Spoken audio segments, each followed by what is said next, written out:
Bonsoir à tous, ça y est, on y approche tout doucement du rendez-vous capital de la fin de saison de l'Olympique de Marseille, mais aussi de leur parcours européen.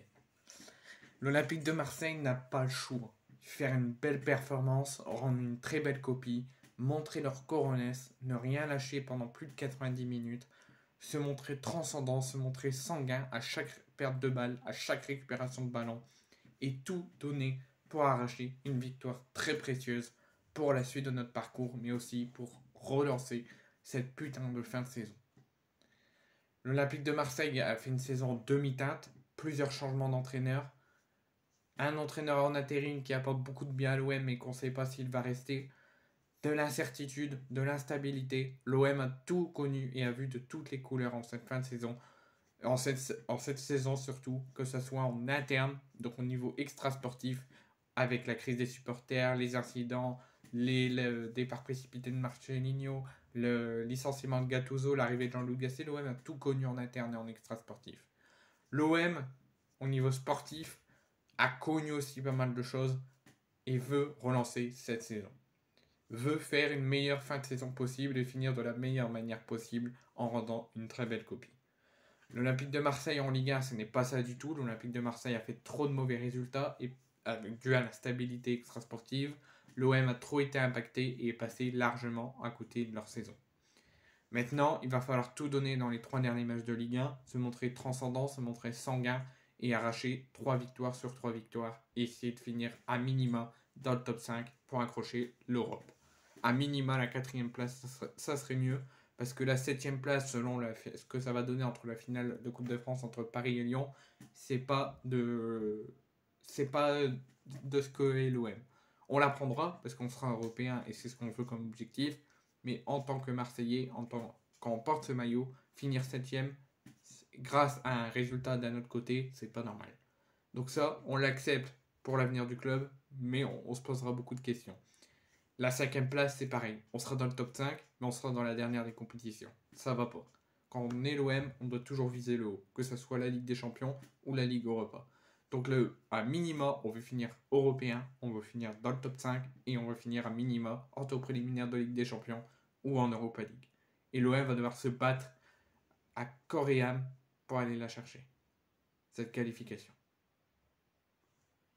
En ce qui concerne l'Europa League, l'Olympique de Marseille, donc ça concerne la Ligue 1, mais en ce qui concerne la fin de saison d'Europa League, il n'y a pas le choix, il faut gagner, il faut aller au bout, il faut y croire, il faut clôturer le travail et le magnifique parcours européen, que malgré la saison demi-teinte, malgré les tensions, malgré tout ce qu'on a connu, l'OM a fait un parcours européen de dingue, s'est donné à corps et âme, il faut y aller jusqu'au bout, et il faut continuer à le faire jusqu'au bout, pour sauver la saison, et confirmer un parcours européen magnifique, malgré une saison où l'OM est passé totalement à côté.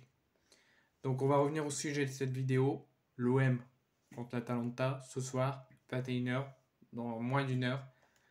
Et avant de vous refaire une vidéo pour vous reparler du match et vous annoncer les compositions officielles qui sont tombées, je vais vous annoncer le groupe que Jean-Louis Gasset a sélectionné avec du mieux, avec moins d'absents qu'il y avait il y a quelques mois, il y a quelques semaines, mais toujours des absents, dû à des blessures et dû à des suspensions et aussi dû aux non inscrits. Mais on a quand même 23 Olympiens convoqués, alors qu'il y a quelques semaines, on était à peine 17 ou 18.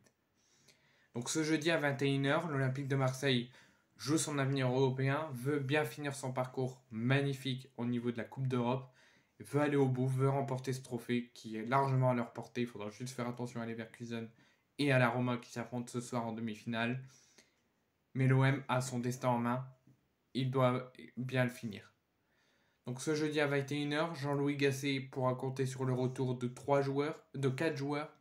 Le jeune Emran Soglo, qui s'était fait une entorse de la cheville, va beaucoup mieux et est apte à être là.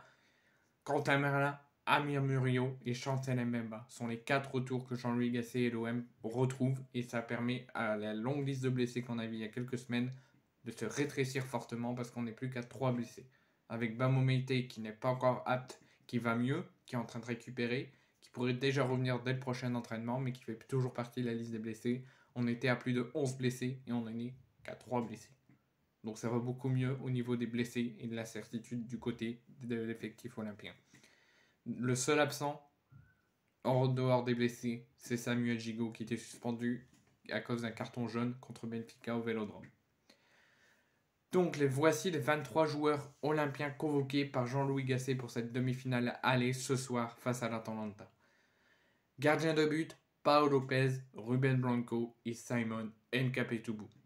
Défenseur, Leonardo Balerdi, Jonathan Klaus, le grand retour de Chancel Mbemba ainsi que Quentin Merlin, Imran Soglo, Amir Murillo et le jeune Mbadi.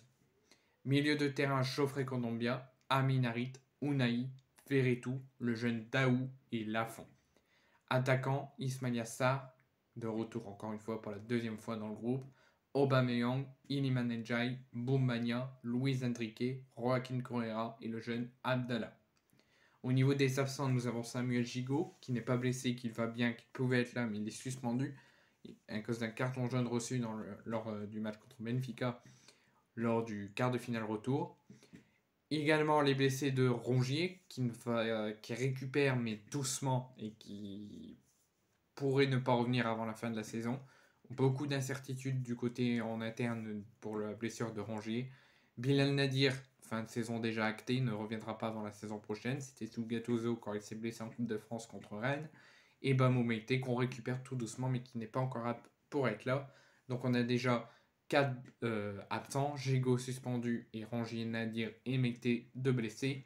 Et aussi il y a les non inscrits que Jean-Louis Gasset aurait voulu prendre pour renforcer l'équipe et amener du sang neuf dans ce match, mais malheureusement ils ont été non inscrits par la direction et par Gattuso quand Gattuso était à la tête de l'équipe. Ulises Garcia, Pape Gay et Jean Nana sont les 3 non inscrits pour cette demi-finale aller et qui sont donc absents en plus de la suspension de Gigot et de la blessure de longue date de Bamou Meite, de Bilal Nadir et de Valentin Rongier.